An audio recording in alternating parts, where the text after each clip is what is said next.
Yeah, once again, welcome to the video lecture. In this video lecture, we'll discuss about some public facilities. In last class, we have completed that income and other criteria. Now, what is the disadvantages of PCI? PCI, per capita income. There are two countries. Suppose country A and B.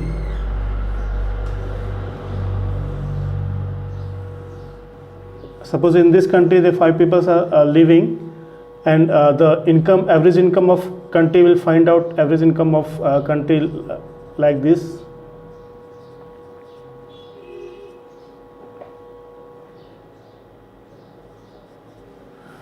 And in country B, this is the income.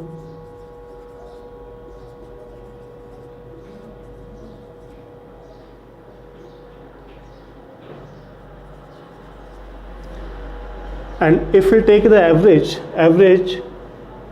income AI here,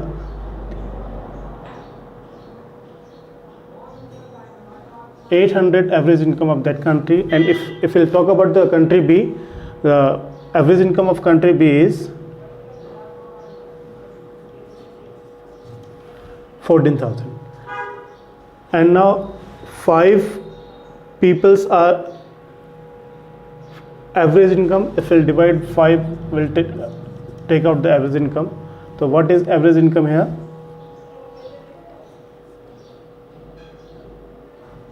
$160 is average income, and here 5 to the 10, 5 is in here 2,800 is the average income.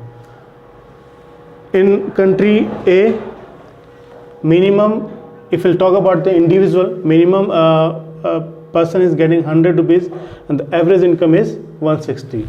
And in country B, minimum income is 1000 rupees and average income is, so there is a huge gap in country B. So with the help of this figure, definitely if I'll ask the questions in which country you want to live, definitely you will say in country A, we want to live in country A. Why? Because the equality of economic resources in this country A, whatever resources we have, resources are equally distributed among the person. In country B, there is a huge income disparities between person to persons. So there's a large gap between individual person and per capita income, but there's a manageable gap. 160 person is getting 100 rupees and the average income in 160. So there's no more gap between per capita income and average income is the peoples are getting income. So definitely will live in the country A, where economic resources, the distribution of economic resources are equal. In country B, there are unequal distribution of economic resources. Some is getting 1,000 rupees, some is getting 6,000. There is a huge disparities between the one person to the person. So we do not want to live in country B because unequal distribution of resources. One more, there are 3 types of economy. If we'll discuss about the economy, there are 3 types of economy. First one is socialistic economy.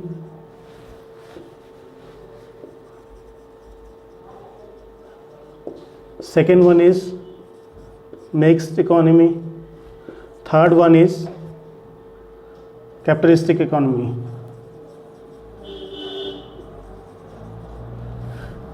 And in India, we follow this one, mixed economy. It means we have the attributes of socialistic economy and attributes of capitalistic economy. That's why we have chosen mixed economy. And in America, there is a capitalistic economy. They follow the rules of the capitalistic economy. Capitalistic economy means where all the resources provided by the private sector, that is called capitalistic economy. And socialistic economy, example Russia, where all the resources provided by the government, these are comes under the socialistic economy. Now that income disparities, we have finished the income disparities. Now we'll start new, that is public facilities. What are the public facilities? We'll discuss in this presentation.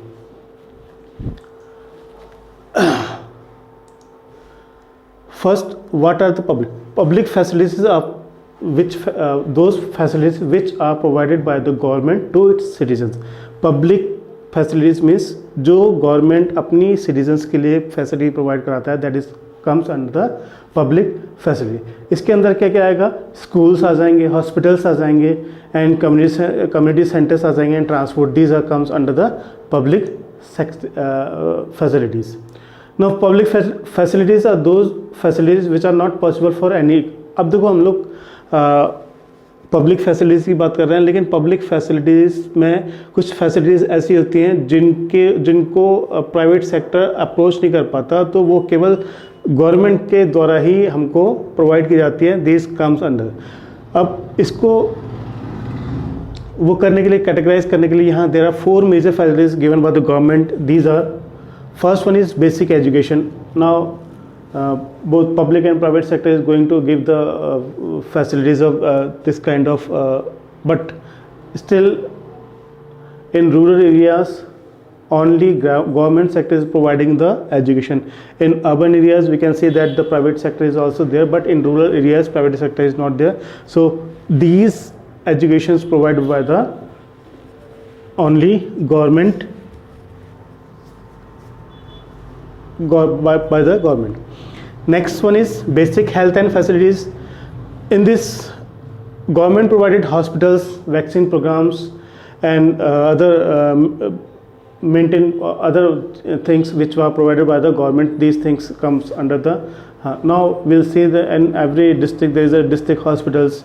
This is opened by the government, and there's lots of facilities are there. So these things will provide by the government.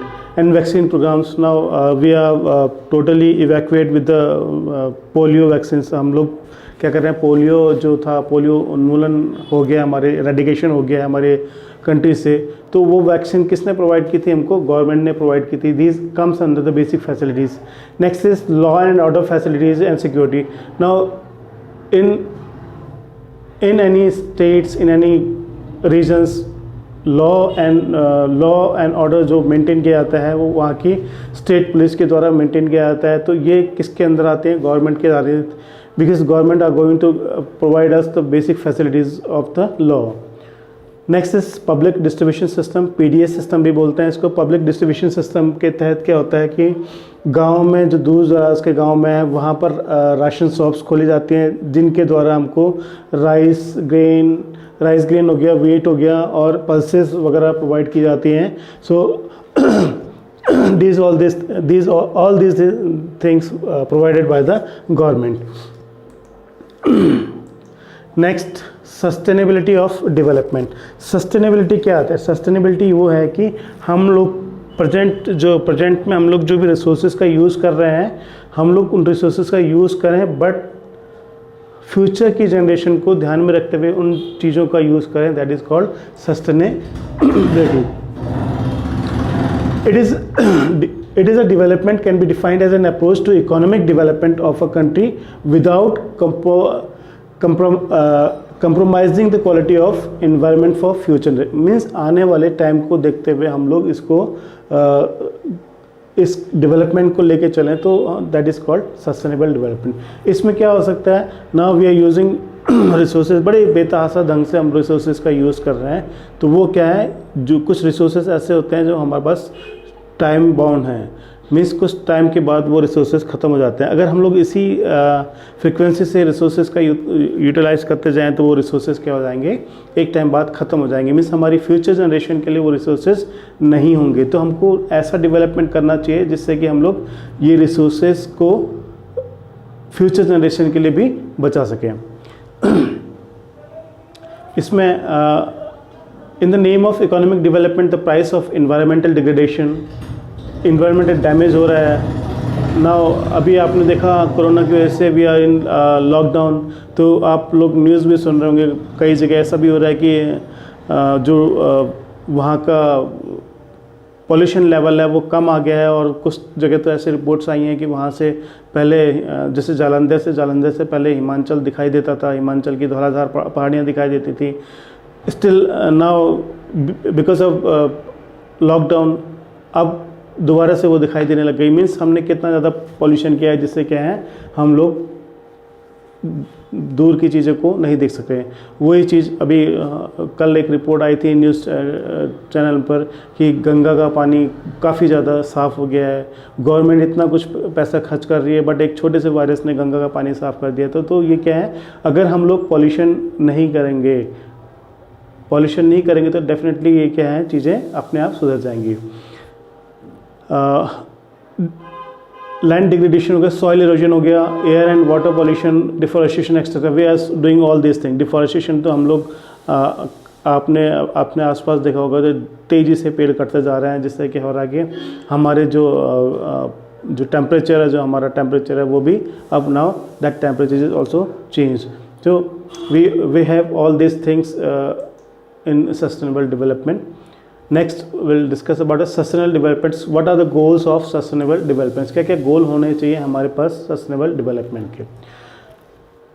हमको promote करना चाहिए इस type का development हमको provide करना चाहिए जिससे कि इन्वायरमेंटल प्रॉब्लम्स हमारे पास बहुत कम हो जाए। मीन्स हम लोग को इन्वायरमेंटल को भी देखना है और डेवलपमेंट को भी देखना है, तो हमको बीच की चीज़ ऐसे लेनी पड़ेगी जिससे कि हम लोग इन्वायरमेंटल प्रॉब्लम्स को भी सॉल्व कर सकें और अपनी प्रॉब्लम्स को भी, अब जो डेवलपमेंट के काम को भी हैं, चालू रख सकें। दो these are the first goals. Second हमारे पास आता है टू मीट्स एग्जिस्टिंग जनरेशन। जो अभी की जनरेशन है उसकी जो रिक्वायरमेंट्स है, उसकी नीड्स को वो करने के लिए हम लोग फ्यूचर जनरेशन पर कोई भी बर्डन ना डालें। मीन्स फ्यूचर जनरेशन के लिए हमारे पास रिसोर्सेस होने चाहिए। हम लोग ऐसा डेवलपमेंट करना चाहिए जिससे कि हमारी अभी की जनरेशन वो यूटिलाइज भी कर ले और फ्यूचर जनरेशन भी इस चीज़ को यूटिलाइज कर ले। हम लोग को ऐसा सस्टेनेबल डेवलपमेंट, ऐसा डेवलपमेंट करना चाहिए। नेक्स्ट आता है हमारे पास फीचर्स ऑफ सस्टेनेबल डेवलपमेंट। क्या क्या फीचर्स हैं हमारे पास सस्टेनेबल डेवलपमेंट के। Sustainable developments can be achieved if we follow the following points. हम लोग सस्टेनेबल डेवलपमेंट अचीव कर सकते हैं अगर हम लोग जो हम points, what ever points I have make this, if I follow these points. First है रिस्ट्रिक्टिंग ह्यूमन विज। हम लोग को ह्यूमंस को रिस्ट्रिक्ट करना चाहिए क्योंकि ह्यूमंस आर एवरीवेयर। जहाँ पर ह्यूमंस की एंट्री नहीं है वहाँ पर भी ह्यूमंस आर देयर, तो हम लोग को रिस्ट्रिक्ट कर देना चाहिए यूज़ में, जिससे कि हम लोग क्या है एनवायरमेंटल डिग्रेडेशन से बच सकें। अभी हमने अंटार्कटिका में देखे, अंटार्कटिका में कई ऐसे कैंप बने हुए हैं। अंटार्कटिका जो क्या कर रहे हैं, रिसर्च कर रहे हैं, बट वो जो गार्बेज है हमारी, वो गार्बेज वहीं पर छोड़ दे रहे हैं। अभी हमने एक उसमें सुना भी होगा कि कोरोना से पहले क्या था कि वहाँ पर जो ओजोन लेयर थी वो क्या कहते हैं धीरे धीरे उसमें छेद होने लग गया था, लेकिन बिकॉज ऑफ दिस अब ओजोन लेयर दोबारा से अपने आप को रिबिल्ड कर रही है। तो हम लोग अगर ह्यूमन को रिस्ट्रिक्ट कर दें तो क्या है वो चीज़ें दोबारा से हो जाएगी। नेक्स्ट है technological development should be input effective और नॉट इनपुट। हमको टेक्नोलॉजिकल डेवलपमेंट इफेक्टिव होना चाहिए रादर देन इनपुट, क्योंकि यूटिलाइज करेंगे तो हम कोई भी चीज़ यूटिलाइज कर सकते हैं। But if that development should be input effective, that is good for our future generation. The rate of consumption should not be surplus the rate of salvation. Consumption का रेट कभी भी सैल्वेशन के rate को surplus नहीं करना चाहिए। These are the feature. Next one is for renewable resources the rate of consumption should not be surplus the rate of production of renewable substitute. Renewable resources के लिए जो रेट ऑफ कंजम्पशन है that not be surplus the rate of production. उसके production से ज़्यादा नहीं होना चाहिए। अगर ज़्यादा होगा तो definitely there is a gap आ जाएगा, जो gap that is very tough to, हम उस गैप को पाटने के लिए और ज़्यादा हम लोग को दैट रिसोर्स सब्स्टिट्यूट करना पड़ेगा। All types of pollution should be minimise. कोई भी पोल्यूशन है, सभी टाइप्स का पोल्यूशन हमको मिनिमाइज कर देना चाहिए ताकि हम लोग भी स्वस्थ रहें और हमारी अर्थ भी क्या है हेल्थी इन्वायरमेंट मिल सके हमको भी। नेक्स्ट है सेंसिबल यूज़ ऑफ नेचुरल्स। अब नेचुरल रिसोर्सेज का यूज़ हम सेंसिबल तरीके से करेंगे तो definitely will get the development. Next, some terms which are used in your chapter, that is first one is infant mortality rate. infant mortality rate क्या होता है? पर 1000 बच्चों में 1 साल से कम बच्चों की जो दर होती है, मरने की दर होती है, that is called infant mortality rate. It indicates the number of children that die before the age of 1 years proportion to 1000 live birth, that is called infant mortality rate. Live birth means that particular years की हम लोग calculate करते हैं live birth, so that is called infant mortality rate. Next one is literacy rate. It measures the proportion of literacy population 6th and above. Basically we'll take about that literacy rate 6 to 14 years age, that is a literate rate. तो जो हमको 6 से ऊपर के age group में हमको पढ़ने या लिखने की जो समझ होनी चाहिए वो अगर डेवलप्ड हो रही है तो that is called literacy rate of the 6 से ऊपर को कोई भी 14 नहीं, 6 के ऊपर को कहीं पर भी हो सकता है, माइट बी 40 ईयर्स हो सकता है, 50 ईयर्स हो सकता है, तो that is called literacy rate. Next is net attendance ratio. Attendance ratio it is the total number of childrens of age group 6 to, कहीं कहीं पर ये 6 to 14 ईयर्स भी लिखा हुआ है. बेसिकली ये 6 to 10 ईयर्स तक होता है. 6 to 10 ईयर्स के बच्चे कितने स्कूल को कितनी परसेंटेज स्कूल में प्रेजेंट है, that is called net attendance ratio in particular से. जैसे 6 से साल के बच्चे किसी स्कूल के परसेंटेज में कितने नंबर कितने in the same age group में कितने प्रेजेंट हैं, कितनी उनकी अटेंडेंस है, that is called net attendance ratio. कुछ और टॉपिक हम लोग देखते हैं. Public distribution system, PDS system.